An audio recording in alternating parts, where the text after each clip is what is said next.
Halo semua, hari ini saya akan coba menjelaskan basic dari penggunaan 3D software Maya. Oke, saya mulai dari interface-nya terlebih dahulu ya. Nah, ini adalah tampilan basic apabila kita pertama kali membuka software 3D Maya.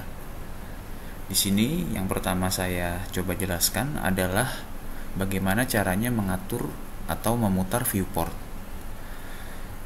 Jadi caranya adalah kalian bisa tekan Alt, lalu kalian bisa tekan mouse untuk sebelah kiri, kemudian kalian drag seperti ini. Ini berguna apabila kalian ingin melihat lebih jelas objek yang kalian buat. Nah, untuk selanjutnya adalah kita bisa melakukan zoom.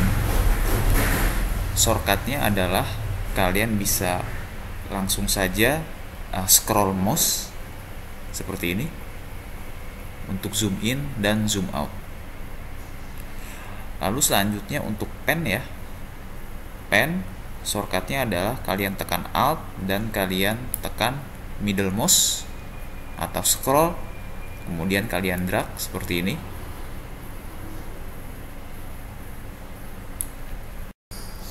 Selanjutnya, di Maya juga menyediakan beberapa objek primitif yang bisa langsung kita pakai.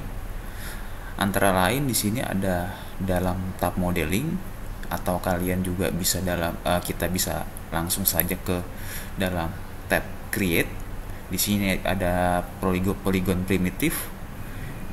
Di sini ada sphere, ada cube, cylinder, cone dan sebagainya. Itu semua sebenarnya sudah diwakilkan dalam tab seperti ini. Jadi kalau kalian tidak ingin repot masuk ke dalam tab create, kalian bisa langsung dalam polygon modeling. Contohnya, apabila kita ingin membuat sebuah sphere, kalian bisa langsung tekan sphere di sini, lalu kalian klik sekali, maka dia akan terbentuk sphere. Begitu juga box, langsung saja kita klik box seperti ini, dan yang lainnya. Kalian bisa coba sendiri. Oke, sekarang kita akan coba melakukan animasi sederhana dari sphere yang akan kita buat. Di sini saya akan menghapus boxnya yang sudah kita buat. Jadi saya pilih dan saya tekan delete saja, maka dia akan hilang. Di sini apabila kita ingin melakukan pengaturan viewport yang tadinya 1, kita bisa menjadi 4 atau 2, kita bisa tekan spasi. Lalu apabila ingin kembali lagi, kita bisa tekan di viewport yang aktif, lalu kita tekan spasi lagi. Atau kalian juga bisa melakukannya dari sini. Apabila jadi 4, kita tekan aja sekali. Terus kalau kita menjadikannya 2 viewport, kita tinggal tekan seperti itu. Nah, di sini saya ingin melakukan animasi bouncing ball ya. Nah, tapi sebelum saya melakukan animasi, saya ingin mengajarkan sedikit mengenai penggunaan move, rotate, dan scale dalam 3D Maya. Jadi, untuk memindahkan objek itu kita bisa melakukannya dengan tombol di sini ya. Atau shortcutnya adalah kalian tekan objeknya dan kalian tekan W. Ya, jadi W di sini kita bisa gerakan ke atas bawah, ke kiri kanan, atau ke depan belakang sesuai dengan sumbu yang kita pilih di sini. Selanjutnya adalah rotate. Shortcutnya adalah E. Kita tekan E, maka dia akan berubah seperti ini. Sesuai sumbunya kita bisa lakukan pengaturan di sini.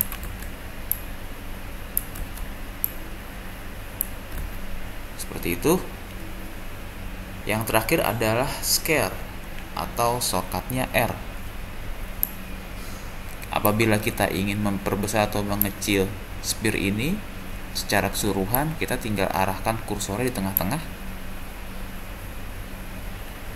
ataupun kita juga bisa melakukan scale dari sumbu yang kita pilih. Contohnya adalah sumbu merah ini, apabila kita scale dia akan berbentuk seperti ini.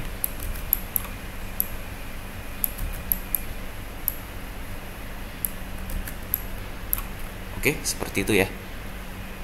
Oke, selanjutnya apabila saya sudah menjelaskan tombol W, E, R, selanjutnya saya akan coba menjelaskan bagaimana membuat animasi bouncing ball sederhana. Saya akan mulai dari tampilan samping seperti ini. Nah, jadi apabila saya ingin menggerakkan bolanya untuk membuat animasi, terlebih dahulu saya akan mengaktifkan tombol S. Tombol S di sini dimaksudkan adalah untuk membuat key di frame 1. Jadi ini adalah timelinenya ya. Di sini ada timeline dari 1 sampai dengan 120.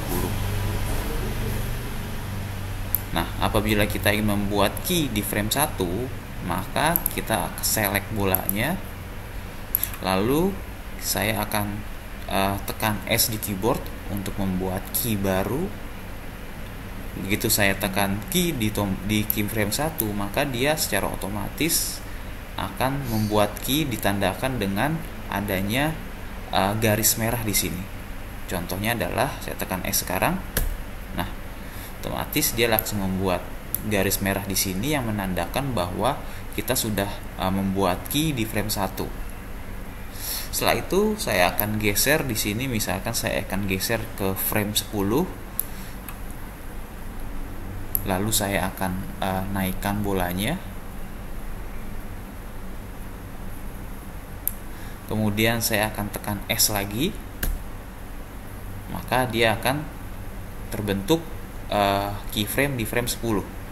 Lalu apabila dua frame ini sudah saya buat, kemudian saya ingin melihat hasilnya, saya tinggal drag slider di sini, maka dia akan bergerak.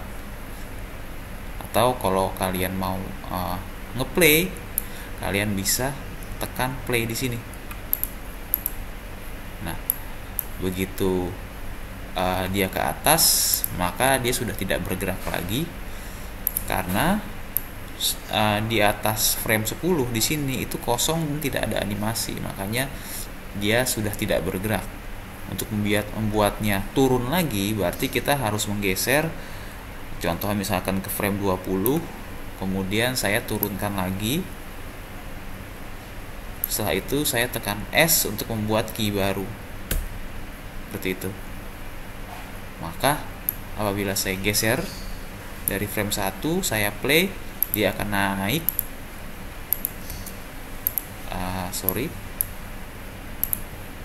Saya akan play, dia akan naik dan turun. Setelah itu berhenti. Seperti itu. Nah, apabila kalian sudah mencobanya dan menjumpai keanehan seperti ini, ya. Nah, ada hal yang perlu kalian lakukan terlebih dahulu untuk membuatnya normal, yaitu kalian harus ke dalam tombol di sini ya, di pinggir bawah seperti ini. Kita klik aja. Nah, setelah itu kalian bisa menggantinya, yang tadinya play every frame kalian ganti jadi 24 fps dikali 1. Setelah itu kalian save. Nah, setelah itu barulah gerakannya bisa kembali normal. Ya, seperti itu. Nah, di sini apabila saya play, nah yang kita punya adalah gerakan bola dari 1 kali lompatan saja ya. Lalu apabila kita ingin menambahkan lompatannya menjadi 2 kali, 3 kali atau seterusnya tanpa kita harus membuat animasi lagi, kita bisa mengcopy animasi yang ada ke timeline yang berikutnya.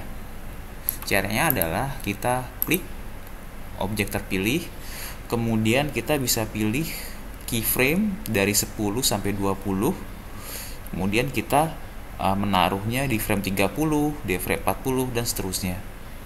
Caranya adalah saya klik objek yang sudah ada, setelah itu saya tekan shift, saya drag dari misalkan 20 ke 10. Oke, setelah itu klik kanan, saya copy. Kemudian Di frame 30 saya akan paste di sini. Lalu untuk lompatan berikutnya saya akan geser ke frame 50 dan saya paste, dan saya ke frame 70 kembali akan saya paste di sini. Nah, sekarang kita sudah punya lompatan bola yang cukup banyak. Nah, kemudian apabila kita merasakan bahwa lompatan bolanya itu masih kurang terlihat realistis, ini disebabkan karena kita tidak punya percepatan dan perlambatan dalam gerakan bola. Karena pada teorinya apabila bola berada di atas, sebenarnya bola itu akan berhenti persekian second ya. Setelah itu dia akan turun lagi dengan cepat. Dan apabila dia ingin naik lagi, dia akan naik dengan cepat dan dia akan berhenti atau melambat di frame atas dan dia akan kembali cepat di frame bawah. Begitu seterusnya. Nah, kita ingin membuat seperti itu. Caranya adalah kita select bolanya, kemudian kita ke dalam window, kemudian kita ke animation editor dan kita pilih graph editor di sini. Oke, di sini terlihat ada gerakan seperti ini atau garis seperti ini. Ini adalah cermin dari gerakan yang sudah kita buat. Jadi apabila saya play di sini, play ya. Nah, ini posisinya di bawah ya. Pada saat posisi di atas, dia sumbu Y, dia posisinya seperti atas seperti ini, kemudian ada di bawah, di atas, dan di bawah. Nah, yang perlu kita lakukan adalah mengatur sumbu Y di sini supaya pada saat gerakan di atas dia akan sedikit melambat. Caranya adalah saya akan coba klik di sini ya. Saya akan coba memilih semua di sini dengan cara ngedrag. Kemudian saya klik kanan dan saya weight tangennya saya aktifkan. Nah, jadi begitu saya aktifkan dan saya geser di sini. Nah, seperti ini. Oke. Setelah itu saya akan coba play lagi dari awal. Kita akan lihat animasi seperti apa.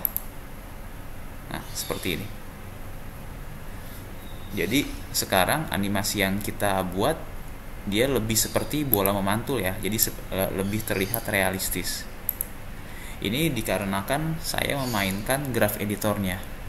Nah, saya sedikit ingin menjelaskan mengenai graph editor ini. Jadi di sini ada yang namanya transform X, Y, dan Z.